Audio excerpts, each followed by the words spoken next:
வணக்கம். உங்களுக்காக செல்வராஜ். இந்த பதிவு ஒரு பயிற்சி நோக்கத்துக்காக மட்டும் கொடுக்கப்படுது. அதனால தயவுசெய்து பயிற்சிக்கு மட்டும் பயன்படுத்துங்க. ரெக்கமெண்டா எடுத்துக்காதீங்க. வாங்க சேனலுக்குள்ள போலாம். இது நம்மளுடைய யூடியூப் சேனலுங்க. இதில் வந்து பார்த்தீங்கன்னா, டெலகிராம் லிங்க் குடுத்துருக்கேன். அதில் கனெக்ட் ஆயிட்டீங்கன்னா, ஆட்டோமேட்டிக்கா டெய்லி நிஃப்டியோட லைவ் அப்டேட்ஸ் இங்க பார்க்க முடியும் நீங்க. இதுவே உங்களுக்கு ட்ரேடிங் சப்போர்ட் பண்ணும். அடுத்தது வந்து பார்த்தீங்கன்னா, அதுக்கு பின்னாடி இந்த அப்டேட்டட்ஸ் வீடியோ ஒவ்வொண்ணா பாருங்க. இது உங்களுக்கு ரொம்ப சப்போர்ட்டா யூஸ்ஃபுல்லா இருக்கும். டெய்லி வந்து கோல்டு, நிஃப்டிக்கு 2க்கும் அப்டேட்டட்ஸ் வீடியோ குடுத்துட்டுருக்கேன். இது வந்து உங்களுக்கு ரொம்ப யூஸ்ஃபுல்லா இருக்கும். இதை பயன்படுத்திக்கங்க. நீங்க ஏற்கனவே பார்க்கக்கூடிய மெத்தட்ஸ் அது பிகினர்ஸ் கைடெல்லாம் பார்த்துருந்தீங்கன்னா, இது வந்து ரொம்ப ஈஸியா இருக்கும் உங்களுக்கு. இதை ஃபாலோ பண்ணுங்க. இன்னைக்கு கோல்டு என்ன நடந்ததுன்னு பார்க்கலாம். கோல்டு வந்து பார்த்தீங்கன்னா, நேத்து கிட்டத்தட்ட இந்த ரேஞ்சில் ரன் ஆயிட்டு இருந்தது. அதாவது ஒரு சப்போர்ட் எடுத்துட்டு திரும்பி போகுதுன்னு பேசிட்டு இருந்தோம். இன்னைக்கு அது எதை நோக்கி போகுதுன்னா, ரெசிஸ்டன்ஸ் நோக்கி போயிட்டு இருக்கு. கிட்டத்தட்ட ரெசிஸ்டன்ஸ்க்கு நியர்பை வந்திருக்கு. இங்க வந்து பார்த்தீங்கன்னா, இறங்கி ஒரு ஏற்றம், இங்க இறங்கி இங்க ஒரு ஏற்றம், இங்க இறங்கி மறுபடியும் ஒரு ஏற்றம். இப்படி போயிட்டு இருக்கு. இப்போ வந்து பார்த்தீங்கன்னா, இந்த லெவல் வந்தோன்னே பாருங்க ஒரு ஜர்க் ஆயிருக்கு. இந்த லெவல் வந்தோன்னே, அதாவது கீழ இறங்குறதுல வந்து இது ஃபர்ஸ்ட் ஸ்டெப்பு, இது செகண்ட் ஸ்டெப்பு, இது தேர்ட் ஸ்டெப்பு. அப்படிங்கும்போது இந்த ஸ்டெப்ப வந்து இது பிரேக் பண்ணியிருக்கு.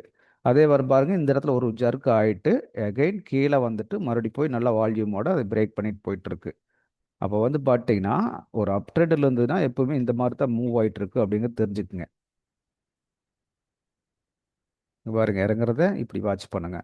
மேல போயி, கீழ வந்து மேல போயி, இப்படி தான் நடந்திருக்கு இல்லைங்களா? இப்ப பார்த்தீங்கன்னா, இது ஒரு பிளேஸ்.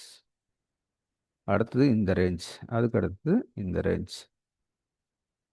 இந்த ரேஞ்ச். இப்போ எக்ஸ்ட்ரீம் ஐ வந்து இந்த ரேஞ்சோட எக்ஸ்ட்ரீம் ஐ வந்து இந்த இந்த பிளேஸ் தான். இந்த பிளேஸ் நோக்கி தான் இப்போ மார்க்கெட் வந்துட்டு இருக்கு. மேலே ஏறதே கவனிச்சு பாருங்க. அப்படியே ஸ்டெப் பை ஸ்டெப் தான். இப்படி மேலே போகுது, கீழே வருது. மேலே போகுது, கீழே வருது. மேலே போகுது, கீழே வருது. ஆனா, இங்க கவனிச்சீங்கன்னா, அந்த லோ உடைக்காமயே போயிட்டு இருக்கா. இதுவரைக்கும் லோ உடைச்சுட்டு வந்த மார்க்கெட்டு, இங்க பாருங்க லோ உடைச்சுட்டு இருந்த அந்த மார்க்கெட்டு, இங்க அப்படியே ட்ரெண்ட் மாறினோனே ஆட்டோமேட்டிக்கா லோ உடைக்கல. இதே பாருங்க இங்கிருந்து கீழ வருது. அந்த மார்க்கெட் வந்து இந்த இந்த லோவ டச் பண்ணாம இப்படியே மேல போகுது.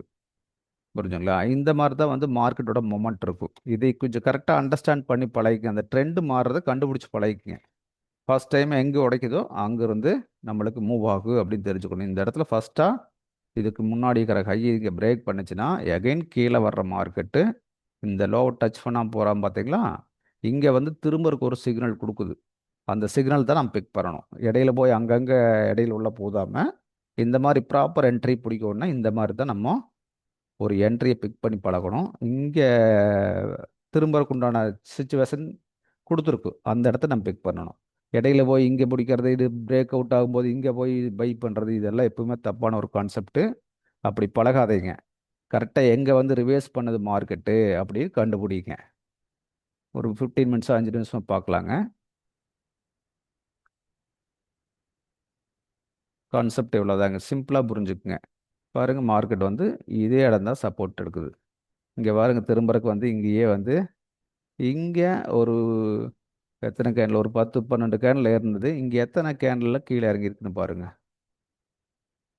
ஒரு 10 டூ 12 கேண்டில் ஒரு 3, 6, 9 ஒரு 10 கேண்டில்ல இந்த ரேஞ்ச வந்து டச் பண்ணியிருக்கு.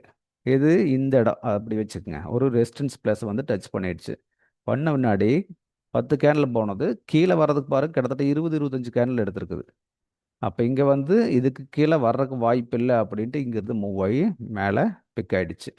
மார்க்கெட் இப்படி பாருங்க. ஒவ்வொரு மெத்தேடுமே பிராக்டிஸ் பண்ண தான் நம்மளுக்கு கை கொடுக்கும். இதை புரிஞ்சுக்குங்க. இதை தாண்டி மார்க்கெட்ல ஒண்ணும் இல்லைங்க. இதை புரிஞ்சுக்குங்க. இதுதான் மார்க்கெட்ல ஒர்க் ஆயிட்டு இருக்குது. இப்படித்தான் மார்க்கெட் போயிட்டு இருக்குதுன்னு தெரிஞ்சுக்குங்க. இதை தெரிஞ்சிட்டிங்கனாவே உங்களுக்கு ஒரு நல்ல ஐடியா கிடைச்சிரும். அவ்வளவுதான் மார்க்கெட் இப்படித்தான் போகுது அப்படிங்கிறத புரிஞ்சுட்டீங்கன்னா, ஈஸியா வந்து நீங்க இதுல காசு பண்றதுக்கு வாய்ப்பு இருக்குது. அதனால இதை ஃபாலோ பண்ணி பழகுங்க. பயிற்சி தான் இதில் முக்கியம். பயிற்சி பண்ணுற அளவுக்கு இது உங்களுக்கு சப்போர்ட் ஆகும். நீங்கள் பயிற்சி குறைச்சிங்கன்னா ஒன்றும் பண்ண முடியாது. பயிற்சி அதிகப்படுத்துங்க. அப்போ தான் வந்து இந்த ட்ரெண்ட் உங்களுக்கு மேட்ச் ஆகும் உங்களுக்கு. ரைட்டுங்களா? அடுத்த ஒரு வீடியோவில் பார்க்கலாங்க.